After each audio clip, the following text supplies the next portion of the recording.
Hello and welcome to Quickies with Angela and Katie.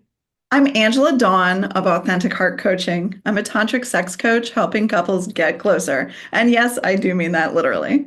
And I'm Katie Wilkinson of Katie Coaches. I help women stop people pleasing and start choosing themselves and their pleasure in sex, love, and relationships. So we're back today with part two of our Summer of Loving Communication miniseries. Last episode, we talked about consent, and today we're getting juicy with something called iMessages. And we are not talking about something you type on your iPhone. Angela, this is something you use with your client work all the time. Can you start us off? What is an iMessage? An iMessage is a structured way of communicating with your partner. It's usually something that people want to employ when there's been some kind of, let's call it a, disagreement, when your partner makes you feel bad about something, when you're working with something sensitive, right? And the basic structure of an iMessage is I feel blank when blank because blank. Okay. So this is a way to share what your experience is of a specific situation without blaming the other person. So you're able to take a little bit of responsibility for how you feel and explain how you feel without blaming, right? So an example might be, I feel frustrated when you don't take out the garbage because then I feel like it's my responsibility. That might be an example of an iMessage. So, another example, instead of saying, you never listen to me, we might say something like, I feel unheard when I'm sharing something important and it seems like you're distracted because I really want to feel connected to you. mm, that hits. And it doesn't make your partner wrong. This makes space for connection. Exactly. So using an iMessage structure keeps us in our hearts and not in attack mode. And the idea is having this structure there so that you have practiced it and you know how to do it is going to keep you from saying something like, you never listen to me, as Katie gave the example, right? So when we're feeling like we're getting into attack mode, take a deep breath and remember this structure. Why do you think that people avoid using iMessages? Well, one of the things that could happen with an iMessage is that there's a lot of vulnerability in it because you're talking about how you really feel. And that vulnerability might feel like too much, right? So it's good to practice these things when we're not in the thick of something so that we can use them effectively when we are in the thick of something. Plus, people are conditioned to typically either blow up when there's a disagreement or shut down when there's a disagreement. Most of what we were demonstrated, maybe by our parents and caregivers, was this either blow up or shut down kind of response to something that's happening, right? So, really stepping into the circle and naming how you feel and naming what you need or what you might prefer in real time is vulnerable, but that's how you're going to get more of what you want in a relationship. And it helps you get out of that trigger. Like we see this in sex all the time. Maybe someone wants more pressure or less tongue or to be touched differently, but they just don't know how to ask for it. They don't know how to say it. Totally. And, whenever you bottle up a need or a desire instead of sharing it, that is what turns into resentment. That is what creates disconnection in a relationship. Somebody who's not sharing how they really feel and instead withdrawing when things don't go the way they want them to, that's just breeding ground for relationship issues, right? And iMessages help you keep the desire alive because you're sharing your truth. Now let's give the people what they came for. Can we walk through how to build an iMessage step by step?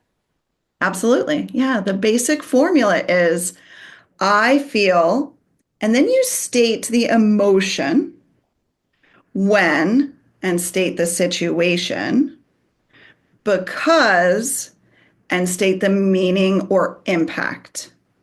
Then you can go on to say, what I'd love instead is, and then insert your desire or your request. Can we make that sexy? Of course, I think we can make everything sexy if we try, Katie. So let me try this. Okay. I feel turned on when you look at me like that because it reminds me of how much you want me. I'd love it if you told me more often what you're thinking in those moments. That's so hot and so vulnerable. I love it so much. And it really opens the door for intimacy. Absolutely. That is the whole point. iMessages aren't just for fights, they can also be for foreplay. Oh, oh, can you say that again? iMessages aren't just for fights, they're for foreplay. Mm, I love that so much. What are some common mistakes that people make when trying to use iMessages? One of the big ways that people misuse iMessages is by weaponizing their feelings. For example, I feel like you're a jerk. Right? That's not attaching, that's not inserting the emotion as we suggested you should do, right? So, one thing is folks have a lot of trouble with expressing their emotions. And part of that is because you weren't necessarily raised to express your emotions. So there is actually a fantastic resource available for free on the internet called The Wheel of Emotions. And if you're not really sure what you're feeling, this Wheel of Emotions is a fantastic tool because you might know that you're feeling angry. And then if you look at the wheel of emotions, you can see that angry could mean let down. It could mean humiliated. It could mean bitter or mad or aggressive or frustrated or distant or critical. And it gets even more refined than that. So if you're not sure what you're feeling, I would encourage you to just get online and Google up Wheel of Emotions. There's a bunch of them out there. And try to figure out what you're feeling before you have this exchange with your partner. Sharing what you're feeling with them is the sort of vulnerability that really invites connection. If you tell your partner that you're feeling, for example, rejected when they do XYZ, I'm pretty sure if they're a good partner, they're not going to want you to feel rejected. So they're going to tune in, hopefully, and listen to what it is that makes you feel that way. You're also not blaming them in this, right? You're taking on how you feel, but you're also letting them know what the trigger is. Now, another thing that people make mistakes in terms of iMessage is skipping the because part, right? So skipping the naming of the meaning or the impact. So one of our examples, um, let's say we took the sexy example, right? I feel turned on when you look at me like that because it reminds me of how much you want me. Okay. So saying that because it reminds me how much you want me is very important, right? You're not just randomly telling your partner, I feel turned on when you look at me like that, which is sexy. But by cluing them into that meaning or that impact or what it really does for you, that adds more dimension, just more depth to the exchange. That because part really is so powerful. That gives your feelings context. Absolutely. What do you say to clients who are scared of being this real in their relationship? It is normal to feel scared. Most of us have not learned how to be completely vulnerable with our partners. Even if we think we have good communication with our partners, there is more depth always that we can go to. Even those of us who are Tantra practitioners, we know there's always a deeper place to go. And real intimacy requires honesty. And even though it's scary, every time you speak your truth, you're actually building trust. Trust in your partner, trust in the relationship. And as a partner who is sharing an iMessage or receiving an iMessage, it's really important to offer empathy and reassurance to your partner, right? My favorite thing to say in response, let's say your partner gives you an iMessage and, they feel, you think of a good example, they feel insecure when you have a date with another partner because I'm afraid that you're not going to come home to me, for example, right? So that would be like a polyamorous example. And when you are able to hold your partner's fearfulness or insecurity and not take it on as your problem, but acknowledging it as their experience, that is amazing, right? And it is okay for you to have the feelings that you're having. And it's okay for your partner to be there for you and hold space for your feelings. And that doesn't necessarily mean that they have to change their behavior, but it might lead to a deeper discussion about what it is you do need to feel more secure, for example. Right.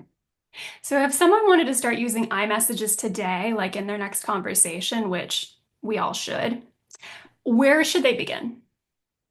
Start simple. Just share one feeling and why you're feeling it.